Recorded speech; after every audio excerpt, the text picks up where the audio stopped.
The year is 2040. I wake up feeling totally refreshed because the brainwave sensor in my pillow has sensed the exact moment to wake me up so that I'll feel energized throughout my day. I pick up my iPhone 31 and look at the time, and I have only a few minutes to get ready for my important meeting at work. So I throw on my clothes and I head for my delivery port, where 1 hour earlier, Instacart and Starbucks delivered everything I need for my breakfast. The lower section keeps the milk cold, the upper section keeps my coffee piping hot. I grab my Starbucks and sit down on the sofa to see what's new. My AI-powered TV senses my presence, turns itself on, calculates the amount of time that I have before I go to work, and uses Nora O'Donnell as an avatar to assemble everything I need for my day. It covers everything I need, including the weather and even politics. When it's done, it tells me I better get my butt to work. So I head off to the garage. On my way, I see my home companion robot. He gives me a little nod to acknowledge that I exist before he heads into the bedroom to fold the laundry. Although he costs as much as a small car, he was fantastic for so many things around the house. He makes the beds, he does the floors, but his cooking is practically inedible. After I see him, I head to the garage, and like most people's garage, it's full of stuff. But my stuff takes a lot of power. First off, I have my autonomous lawnmower that goes out every morning and makes sure that my lawn looks like a golf green. The next thing I have is my autonomous trash can that, rain or shine or snow, takes itself down to the curb every Wednesday night and brings itself back after the trash has been collected on Thursday morning. I also have 2 autonomous EVs because battery technology has come a long way in the past few years. I get in the back of my EV and tell it to take me to work. It's located on the other side of Baltimore. It's about a 20-minute drive. I'm a little nervous about the meeting today with my boss. He rarely makes me come in. I am the head of robotics for that very company that makes those autonomous trash cans. I used to have a staff of 10, but now not so much because AI agents are doing a lot of the work. I check the AI agent report on the way to work, and it tells me that it's negotiated a price of 17% discount, which is actually better than I was able to do. I arrive at the factory, and business is booming. We have trucks at every port. They're either dropping off raw materials or taking our finished products back to the distributors to be sold. These are autonomous trucks, they're EVs, and they only have a few hours to charge while they're in there loading and unloading. It really costs us a fortune just to charge these trucks up. I head inside, and our autonomous forklifts are doing their job. Although they have to charge up now and then, they can work 24/7 and we don't even have to pay them overtime. Heading inside, our robots are busy assembling the autonomous trash cans and doing a quality control job. The robots do a fantastic job, but they break a lot. And I used to have a staff here 24/7 to repair them when they went down. However, now I've taught the robots to repair themselves, and so we don't have staff here anymore most of the time.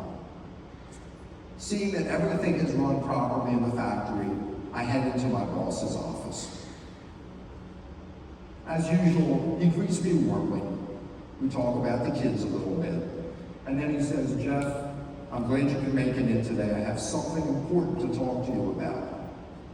And in fact, I'm going to give you a little bit of history and context before we go any further with the conversation. He said, do you remember back in 2026, 14 years ago, when everybody was concerned with generative AI? You remember they were worried about the power they would use. You remember that it took about 150 years to get to the power consumption level that we had in 2026.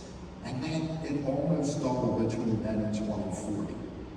And you remember there was limited generation. And you know when there's a limited resource and demand goes up, the price goes up. And in fact, it wasn't just the price of the electric commodity. It was the price of transmission and distribution as well. Because a lot of infrastructure had to be built to make sure that we could distribute this extra energy.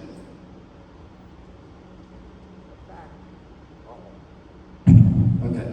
In fact, the answer we thought was to bring in more generation. But it wasn't that simple. Gas turbines took 7 years, small modular nuclear was 10, and the large nuclear could be even longer. And to make matters worse, there was something else that made it even more difficult. Politics. There were a lot of municipalities that didn't want data centers. Neighboring municipalities were trying to attract them, even though they were on the same grid. Some states would allow new generation, others wouldn't. It turned out that most neighborhoods didn't want to see high-tension power lines in their neighborhood. And certainly even less wanted to see substations, and even less wanted to see a power plant in their neighborhood. And in fact, lawsuits were filed, things dragged out, and things took even years longer. And there was yet another problem. Who was going to pay for all of this? The ratepayers were strapped. The legislators didn't want to raise rates, especially in election years. And so this created another issue. And all the talk started to move to the federal level. And some of our federal legislators started to think, maybe we need a federal policy, maybe we need something to tie all these states together. And they went back to a project that worked very well for us, the interstate highway system. It was the last big infrastructure project. It was a project that the states couldn't afford and the federal government had to pay for. But what it did was tie the states together. And it led to immense prosperity.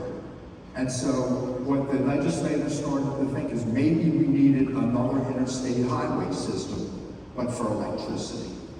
And so they enacted the Energy Security Act of 2030. The main tenet of this act was to put nuclear power plants on the top military bases, the top 10 in the country, large nuclear plants. This had a lot of advantages. For one thing, the federal land, the military bases weren't subject to all the state restrictions.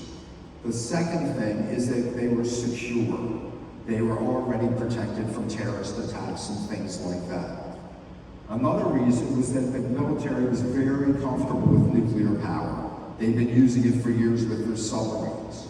And there were other big advantages as well. For example, if the grid went down, if there was a large cyber attack, if there was a zero-day event, at least the military bases would be functional. They'd be able to help. They wouldn't be down with the rest of the country. And there was another great advantage in that the military budgets could afford this under the Security Act. It was a security issue. And this was actually a small fraction of what they spent on other things. Finally, this freed up the electricity that the bases would use and additional to go to the civilian grid. It seemed like a really good plan. But the people who did the forecasting did not take into consideration all the power used by physical AI.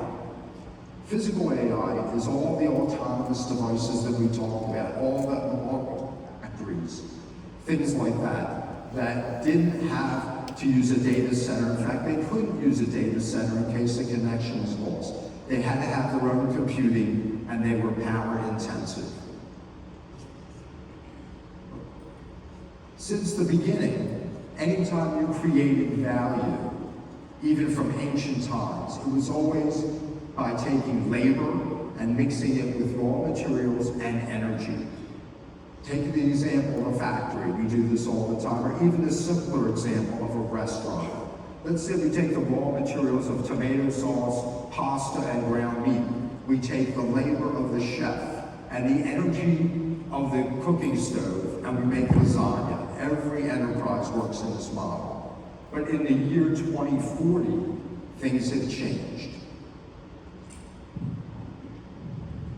Labor and energy have swapped roles, and now labor has diminished because AI has supplanted it.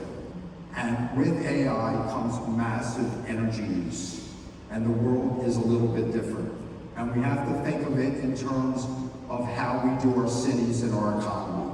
In the old days, during the Industrial Revolution, we needed a large workforce for our factories, but we don't really need that anymore. The cities supported that large workforce with schools, with doctors, with grocery stores. But with a little bit less population, cities could be configured differently. The cities on the east and west coast needed massive raw materials, but we don't have heavy-duty manufacturing much anymore. What we need in our new cities is cheap land, cheap power, and a lot of data. Let me give you an example. This is a satellite shot of the United States in 2026. You can see that the population centers use a lot of electricity. This is where there's population, manufacturing, things like that. But in the year 2040, the Northeast is not as competitive because power is so expensive it's hard to produce goods competitively. Infrastructure that had to be replaced was extremely expensive. And so what we needed was new cities. And these cities sprung up in areas where they needed people, where they wanted people, where they were not adverse to building new infrastructure, to building nuclear plants. This was places like Montana, Wyoming, places like that. And in fact, these new cities were designed around high power consumption, around AI, around clean factories, total electrification. These were sponsored by the hyperscalers, the metas of the world, sponsored these cities, and a whole new paradigm developed where there was a nuclear power plant there, surrounded by data centers, surrounded by clean factories, surrounded by homes, and they put them in new spots and beautiful spots. This one is called Amazonia. I'll let you guys figure out who sponsored it. It's at the foot of the Grand Tetons. It's almost utopia. They have great schools, clean factories, the air is perfectly clean, great transportation, everything you need. They even have pickleball.